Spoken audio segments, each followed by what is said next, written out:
Estamos aqui no nosso programa Radar do Movimento, na web rádio JSV.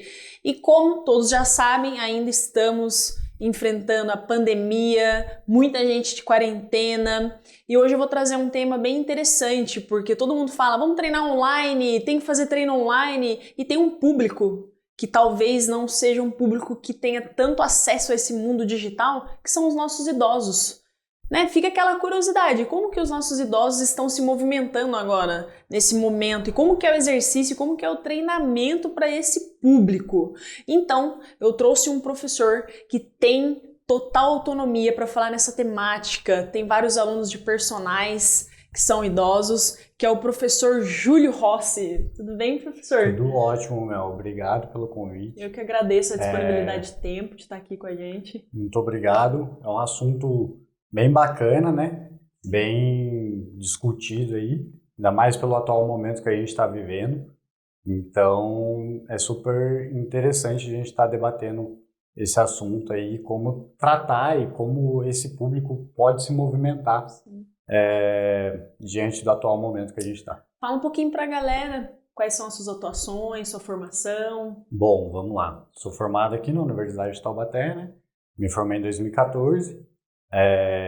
Atuo atualmente em sala de musculação, numa rede de academia, e trabalho como personal trainer já faz 4 anos aí, e com foco no público da terceira idade, há pelo menos uns 3 anos atuando já com esse público.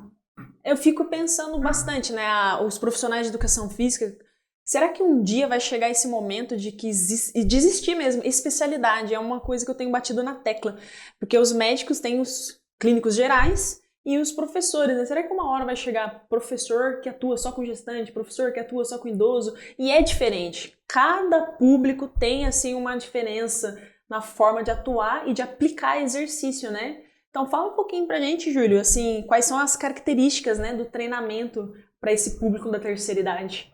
Muito bem colocado, né? Isso que você disse, dos vários profissionais atuarem cada um dentro de uma área. E diante da terceira idade, a gente pode falar sobre alguns aspectos, né, funcionais quando a gente diz sobre treinamento. A gente tem que pensar como que esse idoso é o dia a dia dele e tornar esse dia a dia cada vez mais simples.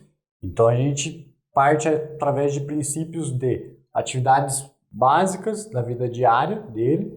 Então, ver se o idoso consegue realizar atividades como consegue se alimentar sozinho, consegue tomar banho sozinho, consegue trocar de roupa sozinho, consegue se deslocar na casa sozinho, levantar da cama, sentar, deitar. Existem essas subdivisões, né? Exato. De características de idoso. Quem é esse idoso? Exato. Né? E atividades instrumentais da vida diária que a gente diz, né? Se esse idoso ele consegue se deslocar até o mercado sozinho, se ele consegue fazer a compra dele, se ele consegue cozinhar sozinho, se ele consegue limpar a casa, tudo sozinho. Então, pensando nas atividades básicas que ele tem, das instrumentais, a gente consegue dividir ela em 4 etapas aí do idoso, que é ver se o idoso ele é dependente. Então a gente classifica esse idoso em idoso dependente. Então a gente precisa trabalhar funções do qual ele dependa de alguém. Então muitas vezes esse idoso trabalha com um cuidador, tem um cuidador que trabalha junto com ele, tem alguém da família que cuida dele. Então a gente trabalha essas funções básicas para ele poder se alimentar sozinho, para ele poder conseguir levantar da cama sozinho, usar o banheiro sozinho, conseguir trocar de roupa sozinho. Tem o idoso, que é o idoso fisicamente frágil, que a gente chama. Ele consegue realizar algumas atividades básicas da vida diária, quase todas praticamente, precisa de pequenos auxílios e precisa de muito auxílio das atividades instrumentais. Então é um idoso que não consegue se deslocar para ir no mercado, para poder dirigir. Só explica um pouquinho assim, o que são essas atividades instrumentais? As instrumentais são atividades básicas para ele poder se deslocar, ir no supermercado, poder dirigir, varrer a casa, limpar toda a casa. Um idoso um pouquinho mais independente, né? Então, aí tem esse público do idoso que é um pouquinho frágil, então ele consegue realizar as atividades básicas, porém as instrumentais ficam um pouco difíceis para ele poder estar se deslocando e realizando essas atividades. Tem o idoso que é classificado aí independente, muitas vezes são os idosos que moram sozinhos, né? Então eles são muito autônomos, então a gente precisa trabalhar muito essa funcionalidade dele, dar mais liberdade para ele ainda. Então ele precisa se virar sozinho, ele depende pouco de familiares ou de alguém ali para poder estar auxiliando ele. Então esse público, acredito que é um público a qual eu posso falar particularmente, é um público que eu atendo bastante. Eles procuram bastante atividade física, por serem um pouco mais autônomos, né? Querem ganhar mais autonomia. Querem ganhar mais autonomias ainda. E temos o público do idoso atleta, né? Como não? Às vezes ele já tem uma trajetória desde criança, adolescência, foi um jovem ativo e hoje em dia também é atleta. Já trabalhei com esse público também, de um senhor que era maratonista. Então o treino tem que ser totalmente específico para ele, adaptado para as condições dele. Então a gente tem que planejar tudo bem organizado diante das atividades naturais do dia a dia dele, as instrumentais que ele exige e as atividades que exigem durante o treinamento dele. O idoso, ele espera ganho ou ele espera manutenção? O que ele espera, né? Qual o objetivo assim, principal dele? Então, se a gente for pensar em um todo, o idoso ele sempre vai querer a autonomia, né? Ele sempre vai querer buscar autonomia porque não é legal você ficar dependendo de alguém para fazer suas atividades. Sim. Então ele sempre vai buscar essa autonomia, um ganho relativo de força. E que é super importante, e buscar sempre essa autonomia para poder se desenvolver e realizar as atividades dele. Nossa, perfeito. E dentro dessas atividades, assim, quais as ferramentas que você mais utiliza? Porque você falou da força, né? O treinamento de força. Quais as outras modalidades que é mais fácil de falar? Então, vamos lá. Dá para a gente trabalhar forças e resistência muscular, né? Pensando aí em metodologias de treinos. Então, a gente pode trabalhar a força e a resistência, seja com pesos, com cargas extras, com trabalhos e exercícios resistidos, né? Com forças externas, que dá uma melhora em sarcopenia, tratamento de sarcopenia. Interessante. Que são tratamentos de... O idoso tem grande influência em perca de massa muscular, né? Então a gente precisa estar sempre reativando essa memória muscular aí e esse ganho. É um assunto bem interessante, né? Sarcopenia, Sim. Né? Então tem o lado também do idoso perder algumas funções motoras, então a gente trabalhar questão de equilíbrio, que é muito importante para o idoso, porque às vezes tem idosos que são fisicamente frágeis, então eles acabam realizando algumas quedas até mesmo dentro de casa, principalmente na hora de tomar banho. Então a gente trabalhar essa questão do equilíbrio, flexibilidade, é uma coisa bacana demais para a gente trabalhar. Eu particularmente, quando trabalho com meus alunos, eu tiro um dia só para trabalhar com a flexibilidade com esse aluno. Além de ser relaxante, né? Sim. É muito gostoso para eles, eles se sentem muito confortáveis, é muito benéfico para a saúde dele geral. Uma atividade muito legal que trabalha tanto a motora quanto a cognitiva são atividades de duplas tarefas, ou seja, ele realizar ao mesmo tempo que ele caminha, ele realiza alguma atividade com a palma da mão, de coordenação motora fina, por exemplo. Então, realizar para trabalhar tanto a parte motora quanto a parte de raciocínio é muito legal a gente enfatizar também. É interessante esse trabalho de dupla tarefa, né? Não sei se tem alguma relação também com Alzheimer, se pode... Sim, ajuda bastante na prevenção. Na prevenção, perfeito. Existe sim comprovações científicas dentro da dupla tarefa que ajuda no trabalho de Alzheimer, trabalho de Parkinson. Então, idosos que acabam sofrendo e são propensos a terem essas patologias, esse trabalho acaba ajudando muito a resgatar algumas funções neuromusculares do idoso.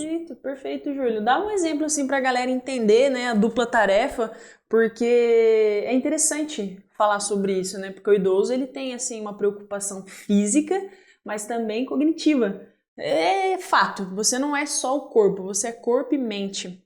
Né? Explica, assim, na prática, como que seria? Passando um exercício, assim, pro idoso, Vamos lá. de dupla tarefa. Vamos Rapidinho, lá. assim, só pra Bacana. galera saber. Vamos imaginar aí um exercício ao qual o idoso tem que subir, agachar e levantar de uma cadeira e ao mesmo tempo ele tem que realizar movimentos com o braço. Então ele vai sentar e subir realizando movimentos de extensão e flexão do cotovelo, por exemplo. Então são atividades motoras e cognitivas que ele precisa trabalhar ao mesmo tempo, que parece simples, só que para o idoso que tem alguma patologia ou algo do tipo é sensacional. Perfeito, né? Existe diferença, Júlio, de condições físicas de idoso para idoso? Existe. Então a gente tem que saber se adaptar em cada função, como que esse idoso está condicionado. Existem testes voltados para esse público, né, para a gente descobrir como que eles devem trabalhar e a gente poder desenvolver cada vez melhor aí esses testes e esses trabalhos com o idoso. Bacana, né? Porque o idoso, ele não vai, não sei se tá só para trazer um pouquinho a prática aqui pra galera. Ele não vai se preocupar com gordura, ou já chegou algum público, algum idoso falando pra você preocupado com esse tipo de coisa, que é estética, né? Então, se a gente for pensar na estética como um todo, né? Lógico que acaba não sendo o fator principal que muitas vezes o idoso acaba procurando a gente, né? Nós profissionais, ele vai buscar ou por se tornar uma pessoa mais ativa ou porque ele tem um tempo um pouco ocioso ali, então ele quer trabalhar aquela ociosidade um pouquinho melhor, quer se tornar mais ativo e independente, mas sim, eu acho que o mundo está mudando, né? Então o idoso ele pensa, lógico, na parte estética, ainda mais se ele já vem desses cuidados aí, de querer se cuidar melhor, de ter uma aparência, quem não gosta, né, de ter uma aparência boa, independente da idade.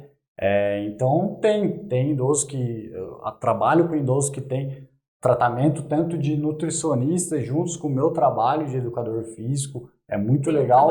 O trabalho em conjunto é multidisciplinar, né? Então ele se preocupa com a alimentação dele, como que ele está se alimentando, além de fazer bem para a saúde, faz bem para a estética e procura todo o trabalho do personal ali em conjunto com o nutricionista. Nossa, perfeito, Júlio. Tem alguma particularidade que você queria falar a respeito do treinamento específico para idoso? Sobre o treinamento específico para idoso, a literatura diz para a gente que são basicamente os que já são desenvolvidos. A gente tem que pensar muito na particularidade desse idoso, né?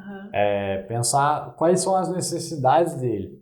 De um modo geral, foi o que a gente já relatou aqui, que são trabalhos de força, que eu acho que é a base aí de tudo. Eu acho que em qualquer idade a gente deve trabalhar, e na terceira idade principalmente.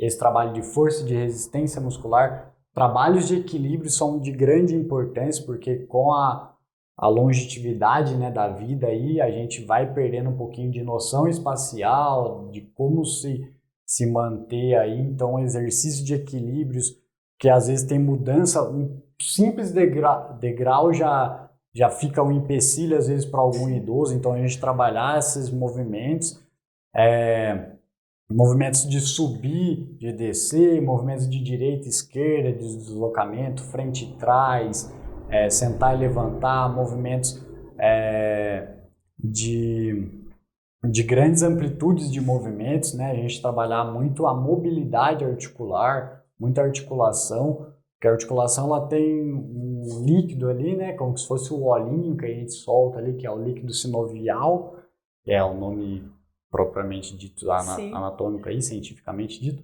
que é o que ajuda a lubrificar essas articulações. Então a gente trabalhar muito bem essa articulação do idoso, gerar mais funcionalidade para essas articulações é super importante também.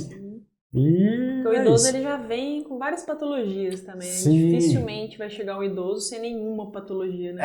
É raro. É raro. Raro quando a gente acha um idoso que não teve nenhum histórico, que são o caso dos idosos atletas, igual eu disse. Sim. Esses daí sempre mantiveram, tem mais de 50 anos de atividade, mais de 60 anos de atividade, então são super bem ativos e predispostos para isso. Mas sempre vem, o idoso sempre vem com alguma patologia, mesmo que básica. Ah, eu tenho um exemplo, tenho uma dor no joelho, tenho uma dor na coluna, tenho uma projeção cifótica, né, do tronco mais para frente. Então ele já vem e cabe ao profissional a adaptar todo o treinamento. Lógico que tem que ser algo prazeroso para o idoso, né? Sim. É uma coisa que eu levo muito em consideração. Porque se a gente for pensar em questão de idosos ativos que a gente tem aí, a gente tem vários projetos aqui mesmo na cidade que Sim. trabalham muito com atividades voltadas para a terceira idade. Então, são de extrema importância, são atividades muito bacanas, eu acho que todo idoso deveria procurar. Deveria. Perfeito. Porque lá existem profissionais capacitados para poder trabalhar com esse público. Não é algo tão individualizado, mas pelo menos o idoso está se movimentando, E né? com orientação, né? Exato. Porque é bem mais difícil para o idoso estar Exato. fazendo exercício sozinho, né, Exato. Júlio? Bom, bacana, hein, esse nosso bate-papo, mas a gente vai ter que chegar no finalzinho agora. Se você tem aí um vovô, a vovó, um idoso, se ele treina ou não, deixa aqui nos comentários, fala um pouquinho pra gente o que você achou desse bate-papo super legal aqui sobre o movimento na terceira idade. Júlio, muito obrigada, viu, por disponibilizar o seu tempo, tá aqui hoje, né? Agora eu passo as palavras para você, tá falando com o nosso público. Obrigada mesmo. Eu que agradeço pelo convite, é super empolgante, né? A gente poder debater dentro do momento que a gente está vivendo. É um público muito legal e interessante para a gente se trabalhar. E é isso, movimento é vida, né? Independente da idade ao qual você se encontra, a gente deve se movimentar sempre. Perfeito. Radar do movimento, tirando você dessa cadeira e fazendo você se movimentar na Web Rádio JSV.